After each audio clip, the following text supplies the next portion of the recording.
बिस्मिल्लाहिर्रहमानिर्रहीम। जैसा कि आप लोगों ने देखा कि कुछ रोज़ पहले 13 जुलाई 1931 की याद में जो 22 मुसलमानों ने उस वक्त शहादत दी थी, तो उनकी याद में मुख्तलिफ जो है पाकिस्तान में कॉन्फ्रेंसेस रखी गई।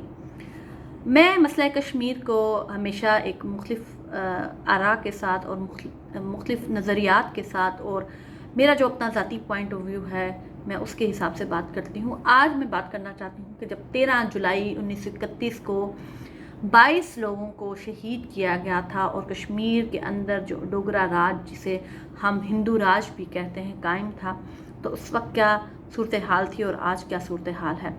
आज मैं बात करना चाहती हूँ कि 13 जुलाई 1931 को जब अब्दुल कदीर नाम के एक शख्स के ऊपर मुकदमा चलाया गया बगावत का, तो जब उसके साथ मोहब्बत का इजहार करने के लिए और उसको बताने के लिए कि हम आज तुम्हारे साथ हैं, जैसे कि अगर आपने कुछ रोज़ पहले देखा कि आज भी बहुत सारे जो लोग हैं जब कश्मीरी कोई भी प्रिजनर होता है तो उसके हक़ में नारे लगाते हैं और उसके साथ मोहब्बत का इजहार, उसके साथ यकजहती के लिए बाहर निकल आते हैं। उस वक्त भी कुरान पाक की इशात पे पाबंदी लगा दी गई थी।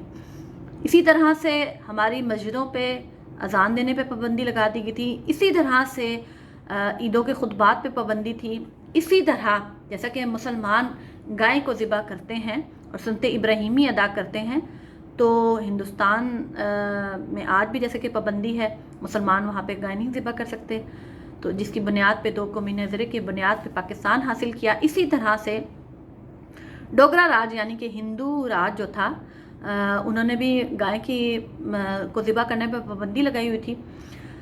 मैं ये बताना चाहती हूँ कि जो लोग ये कहते हैं कि मसला कश्मीर 84,741 मुरब्बा मील उसका ये मसला है, तो मैं ये कहती हूँ कि ना ये 84,741 मुरब्बा मील का मसला है, ना ये कश्मीरियों का मसला है, ना ये इंसानी हकूक़ का मसला है, ये है इस्लाम का मसला।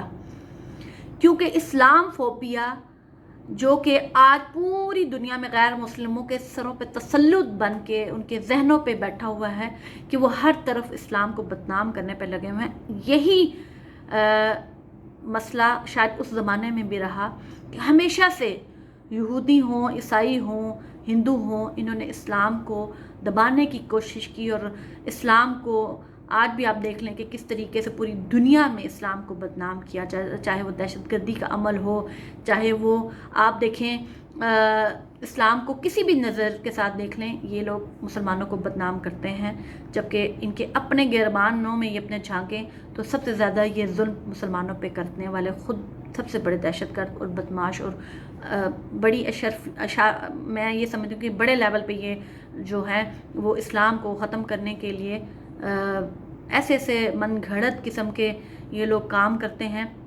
लेकिन इस्लाम अल्लाह का भेजा वो वाहिद दीन है जिसकी हिफाजत की ज़िम्मा अल्लाह ताला ने ख़ुद उठाई है। अल्लाह ताला जब तक ये क़यामत है इस्लाम ने कायम रहना है। तो अब्दुल कदीर जो शख्स था एक कश्मीरी था और श्रीनगर सेंट्रल जेल में जब उसके ऊपर मुकदमा चलाया गया तो लोग वहाँ पे बेशुमार वहाँ पे लोग आ गए, तो लोगों ने वहाँ पे कंडेम किया इस बात को। और एक शख्स ने जब वहाँ पे अजान का टाइम हुआ तो उसने अजान देना शुरू कर दी, तो वहाँ की जब डोगरा जो फौज थी उसने एक शख्स को गोली मारी जो अजान दे रहा था। उसी तरह 22 लोगों ने बारी बारी अजान दी, जिसको गोली मारी जाती थी वो अगला बंदा आके अजान देना शुरू कर देता था। यानी कि इस्लाम से इस कदर मोहब्बत थी कश्मीरी कौम को कि उन्होंने अजान को मुकम्मल करने के लिए 22 लोगों ने जान दे दी। मैं ये बात आप लोगों को ये इसलिए बताना चाहती हूँ कि आज बुरहान वानी शहीद के बारे में मैं कहना चाहूँगी कि जब वो नौजवान सोशल मीडिया के ज़रिए आया और उसने बताया कि कश्मीर जो है और पाकिस्तान से मोहब्बत का रिश्ता क्या, ला इलाहा इल्लल्लाह, तो हम लोग जो हैं वो कश्मीर को इंसानी हकूक़ के साथ जोड़ लेते हैं। हम कश्मीर के मसले को 84,741 मुरब्बा मील के साथ जोड़ते हैं, कश्मीर की ख़ुद मुख्तारी या लहाक के साथ जोड़ लेते हैं। हम लोगों ने आज तक कभी जो लोगों ने जाने दी, शहादतें दी, उनके नज़रियात को हम लोगों ने देखा ही नहीं कि उन्होंने जाने क्यों दी। 22 लोगों ने अजान को मुकम्मल करने के लिए दी। अब्दुल कदीर पे क्यों मुकदमा चला? क्योंकि वहाँ पे कुरान पाक की इशात पे पाबंदी थी, اور دوسری طرف اذان پہ پابندی تھی، تیسری طرف عید کے خطبات پہ پابندی تھی، قربانی پہ پابندی تھی۔ انہوں نے بتایا کہ ہم مسلمان ہیں، یہ مسلمانوں کی سرزمین ہے، ہم مسلمان کبھی بھی ایک ہندو کے غلام نہیں ہو سکتے۔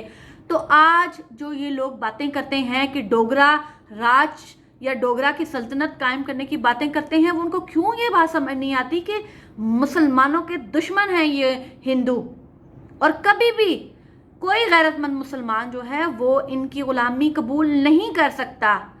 آج کشمیری 73 سال سے کیوں اپنی بیٹیوں کی عزتیں لٹا رہے ہیں، کیوں وہ ہندوستان کو قبول نہیں کرتے؟ اس لیے کہ وہ مسلمان ہیں، غیرت مند مسلمان، اور ایک غیرت مند مسلمان کبھی کسی ہندو کی غلامی نہیں قبول کرتا، چاہے وہ گلاب چند ہو، اس کا بیٹا رنبیر چند ہو، چاہے وہ ہری سنگھ یعنی کہ ہری چند ہو، چاہے واٹ ایور کوئی بھی ہو۔